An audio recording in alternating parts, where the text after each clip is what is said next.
Hi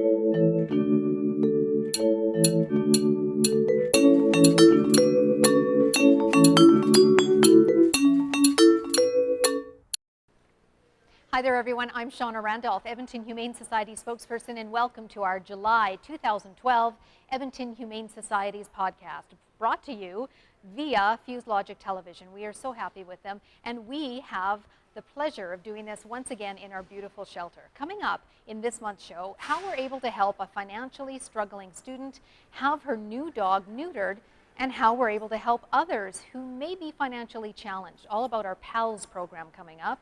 And we will also tell you about the special ways that we help keep the felines in our care enriched, so they make good pets when we transfer them over into other loving homes. And as usual, we have Evan Adams from Fuse Logic behind the scenes running the show. You can't see him, but you can probably hear him, and he's running our... He says he has a haircut. You're just going to have to visualize him since you don't have him here. Anyway, if you have any questions, put them up in the chat room, and we'll try to address them before we wrap up the show. And starting off our show, the hot topic of the month, all about the hot weather. The heat wave we've been experiencing this month. Our animal protection officers have been swamped responding to calls from people concerned about pets being left alone in vehicles. Excessive heat can lead to heat stroke and even death in pets. And temperatures rise very quickly inside a vehicle, just like an oven, even in the shade with the windows cracked in a vehicle a bit in 20 to 25 degree weather. Here's more about the dangers, what our officers do to help, and the signs of distress to watch for if you see a pet in a vehicle, and the steps of how you can help. Officer Gray, naturally with the heat this July, your department's been really busy. Absolutely, especially the last week or so with the humidity going up as well. Just animals and vehicles, not just dogs, and other concerns of animals left outside without adequate conditions as well.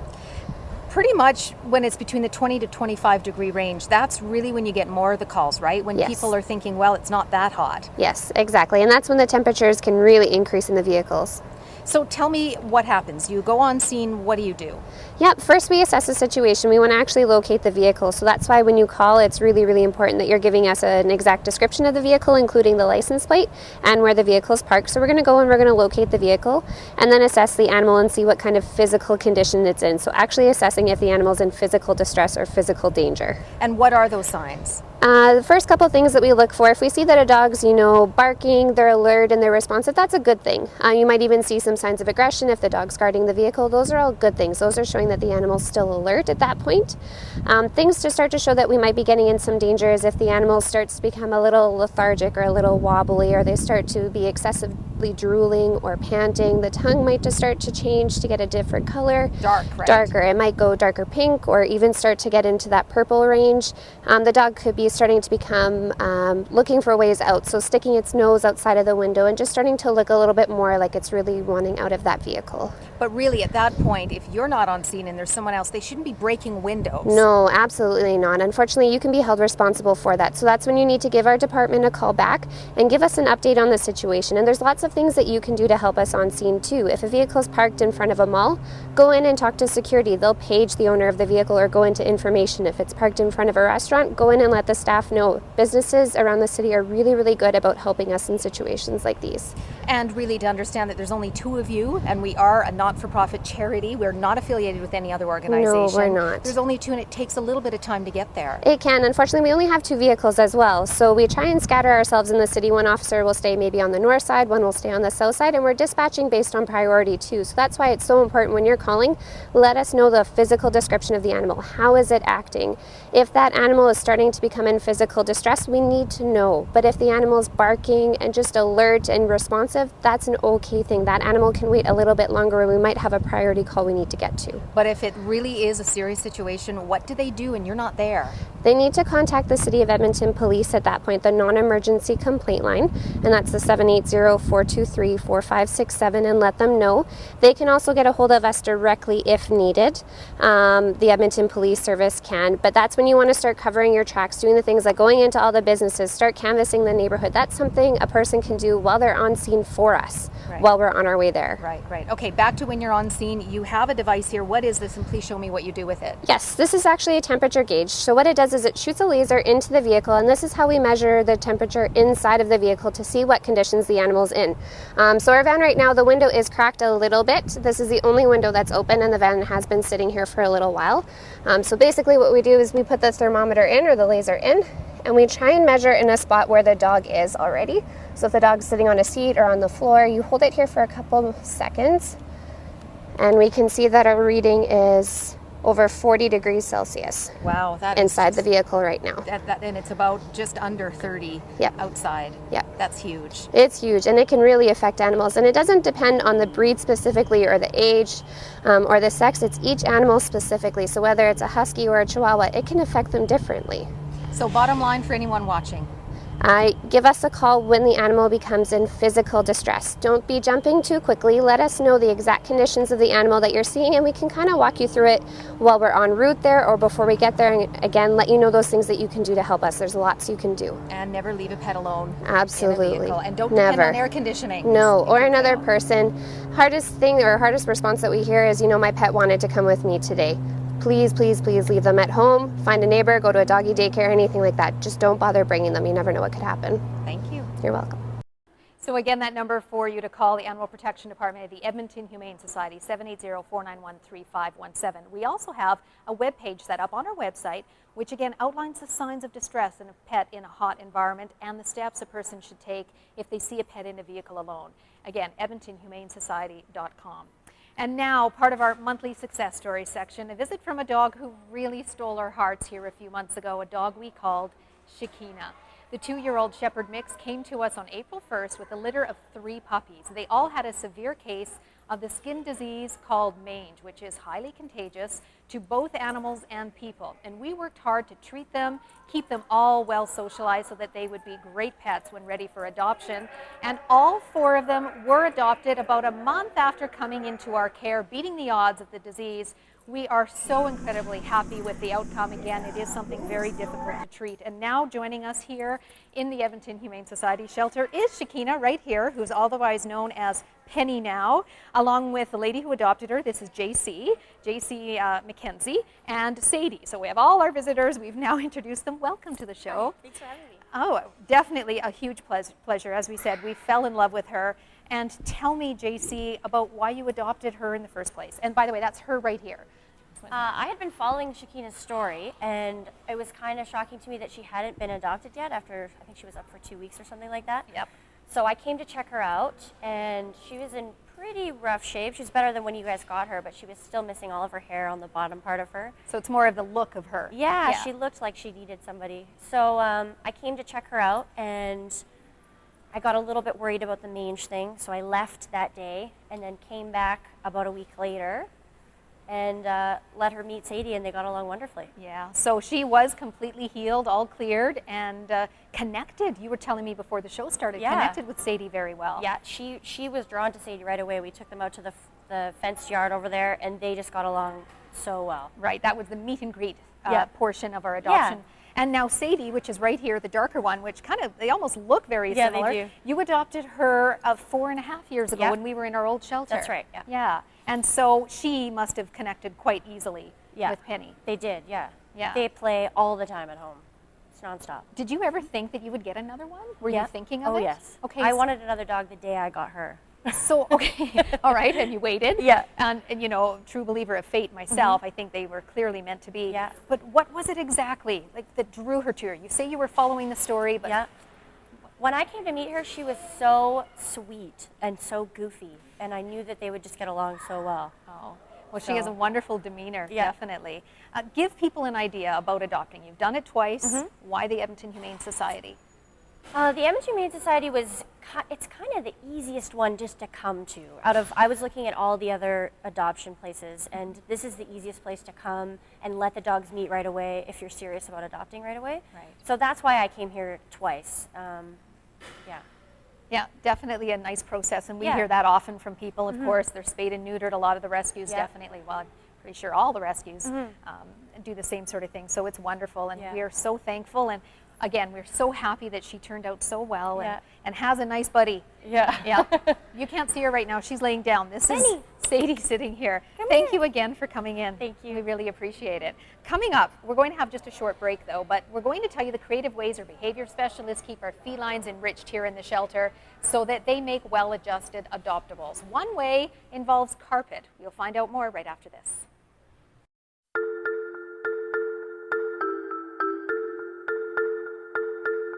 This is your new kitten, or your new puppy. Every day, 70,000 puppies and kittens just like them are born in the U.S. Cute, right? Well, what's not cute is that half of all litters are accidents. And when a kitten has a litter of oopsies and a puppy has a litter of uh-ohs, pretty soon you have thousands and thousands of OMGs. And that leads to millions of pets being killed in shelters each year. But if 80% of pet owners say they believe in spaying and neutering, then what gives? Well, it turns out those sweet little fuzzballs can get pregnant sooner than you think. A lot sooner. But here's the good news. You can stop the accident before it happens. You just have to remember one number. 4, as in 4 months. When you bring home Maggie or Ruby or Puddle or Clyde, get them fixed at 4 months. It can be old enough to get pregnant, and it's definitely young enough to make a difference. Prevent more, fix at month 4.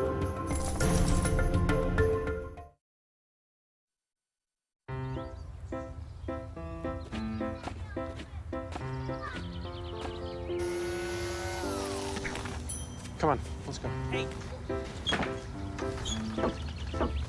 Hey, hi, what's your name? You live around here? You're pretty. Where are you guys going? Where are you going? Where are you going? Where are you going? Guess it's about time to get you fixed, sweetie. Your pets will start getting noticed sooner than you think. Accidental litters lead to millions killed in shelters each year. Help prevent more. Fix at month 4. Sadly, many felines that come through our doors are with us for several weeks or months here in the Edmonton Humane Society before they're adopted. So that means our behavior specialists really need to be creative with keeping them well adjusted in our care, since many spend a lot of time in kennels. Here is a chat I had recently with one of our behavior specialists about our new comprehensive feline enrichment program. Louise, cat enrichment is so important here. A lot behind the scenes. A lot of people don't see it. Usually it's very visible what people see what you're doing with dogs, but so important, isn't it?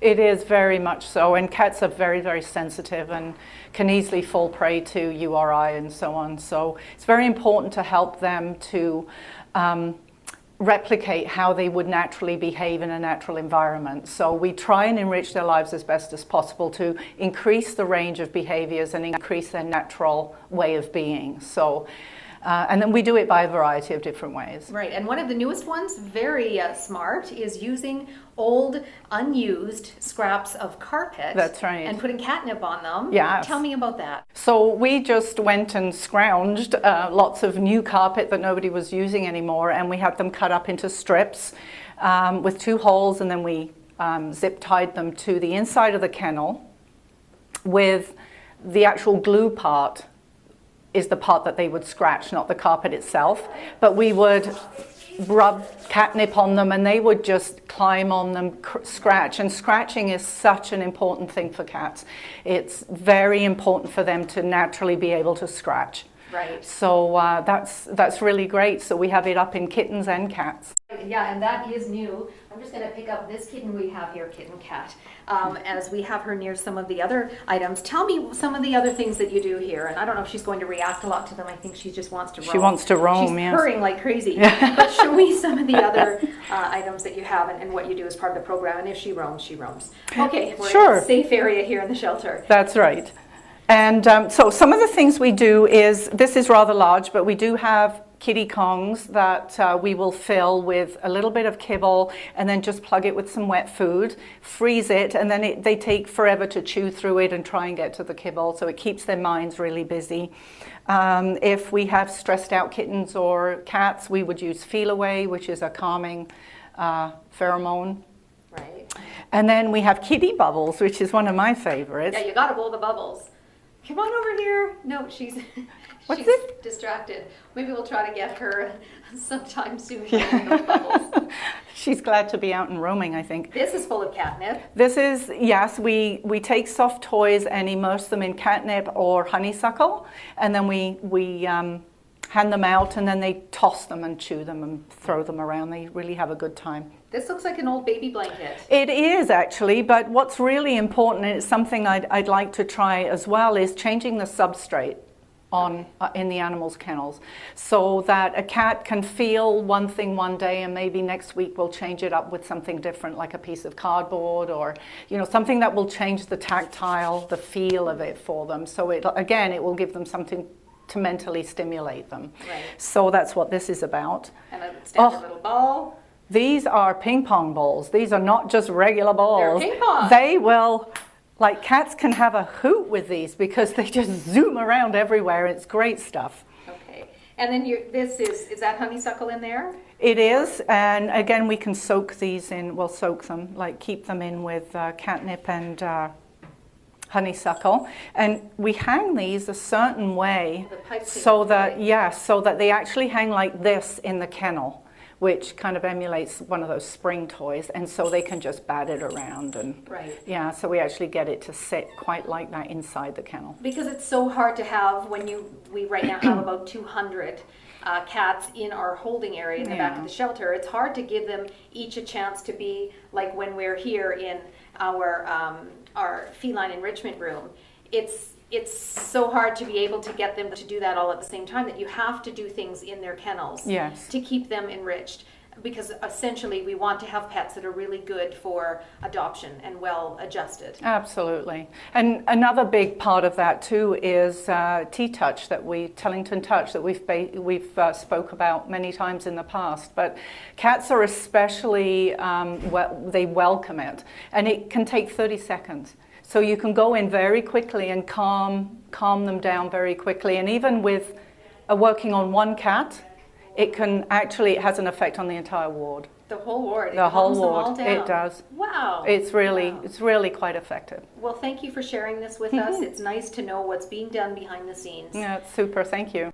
And now, helping people financially challenged be able to spay or neuter their pets. We've recently launched our new PALS program, Prevent Another Litter Subsidy, where people qualifying for the program with a low income simply pay a $50 administration fee. They bring their pet into the Edmonton Humane Society. We handle the spay or neuter surgery here in our shelter for them. It is just our latest way to try and combat the severe overpopulation problem of pets in our community. One of the first people to take in the program is a student who is struggling financially. Here is a conversation I had with Annie Guerin, who brought in her dog Gino, and how the program has really helped her. So Annie, tell me about why you had signed up for this program. Sure. I had sort of taken Gino to a few various vets to sort of get quotes on the neutering cost. I was quoted between $250 and $400, as well as an additional $50 for the microchip. And then I just thought that I knew if you adopted a pet from the Humane Society, that they offered the spay and neutering when you brought them home. So I wondered if there was veterinary services to do that from an outside adoption. And that's why I came across the PALS page on the website, and I thought that's so cool. And it wasn't quite June yet, so I wrote Leah a letter explaining Gino and my story, and I sent in my financial records and filled out the application. And then the next day Leah phoned and said you qualify, and gave us a date to show up, and then we did. And then you brought him in. Yeah. So the surgery June 17th, and yes. How did that go for you? It was amazing. Leah and the entire staff here were just so accommodating. We brought him in Sunday morning, all these dedicated workers here on a Sunday. We just filled out a form and dropped him off, picked him up at the end of the day, and he was so happy. His surgery went beautifully, no irritation, and he was great, good to go. The healing was wonderful. Leah phoned the next day just to check up on him and see how he was doing, and then sent an email about a week later to check up as well. And it inspired me so much and made me want to volunteer and get involved. Oh, so now you're going to be involved in society in other ways, maybe? Yes. All right, we have spread the word. Yeah, I'm a supporter. Let's just talk about the situation. You had shared with me that you're a student, and it can be really tough financially for students. It can. There's a full-time student living off student loans and working part-time as a nanny and things like that. So I wanted a dog, and I think it's important that people have the right to pets and companionship and protection and everything.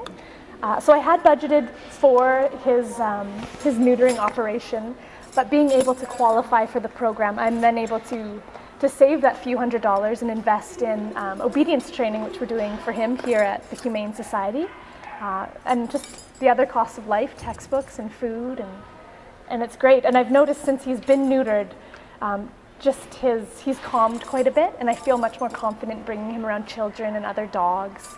I'm not as afraid he'll sort of run away looking for a mate. All those traits have mellowed out. Right, yeah. Yeah. So you're already seeing the behavior changes in him and Yeah, that. hugely. But you also seem to really have that good feeling that you're helping with the overpopulation problem. Yes, I was unaware until I started doing research through the PALS website just how many puppies a dog can have in her lifetime. 192, I think it was written as, and that's a lot of dogs for one dog to have. Yes. And then just to think about how many homeless dogs there are and how many dogs are out there who aren't spayed and neutered. And it's just very interesting to me because there's so many clinics that send vets to developing countries and do these spay and neuter programs, which is great and very needed. But just to think that here in our backyard we have the exact same issue going on. Right here. Of unwanted litters and homeless dogs. So what would you maybe say, what would be a message to people that may be in the same kind of situation with you? I think just a budget's really important, and to know that there are a lot of costs involved in the responsibility of pet ownership. Which is very important to know, just so you're not, I think he was given up on Kijiji because of those costs, because he wasn't neutered. So just to be aware that there are so many costs when you're adopting a cat or dog. But to also reach out to the community, because there are initiatives like this that can help. You know, your option isn't to give them up if you can't afford something. Right. There's help. Thank you. Thank you. So to sign up, just visit our website. All the information is there, edmontonhumanesociety.com. We hope that about 1,300 pets will be spayed or neutered through this program this year in 2012. We're going to take a short break again. Coming up, though, the cool new items in our Bingo's Pet Shop this summer, so stay with us. He's had his weekly bath, now he's looking good. And he's cruising the neighborhood. He's strutting his stuff and he's looking tough, but he's not looking for a fight, he's looking for some love. He knows that somewhere down the street there's a girl dog waiting there in heat. He can hear her howling with desire. Now he's jumping the fence to put out the fire. Why don't you neuter that boy? Why don't you spay that girl? Spay that girl. There's so many homeless, helpless animals in the world. Do something good for society. Take home a dog or cat to your family and neuter that boy and spay that girl. They are God's creatures, and that's the truth. They're not put here to be abused. Dogs and cats are like me and you. Sometimes they need a little loving too. Come here now.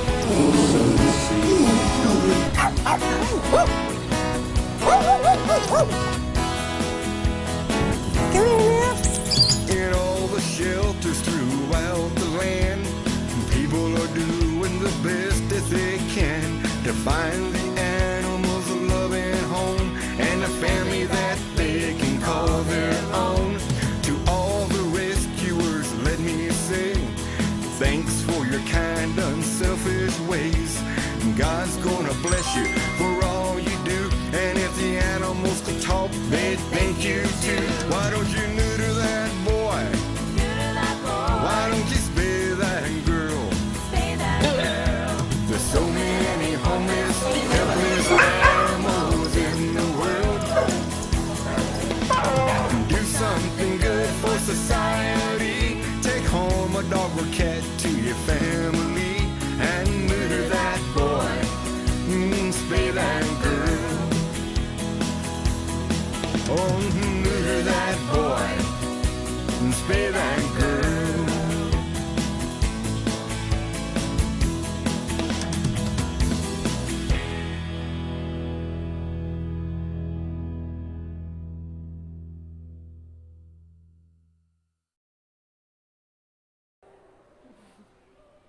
Welcome back to our show. Every month, We check in with our Shelter Store Bingo's Pet Shop to keep you connected and show you the new trendy pet care items.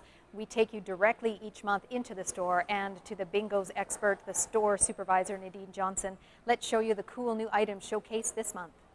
Nadine, you've been shopping again. Yes, I have. And let's start off with items, something for a human to wear. This is beautiful. Absolutely. It's the mountain t-shirts. They're very popular at a lot of souvenir shops in and around Canada and US, so now we're a part of that. And our logo is on them.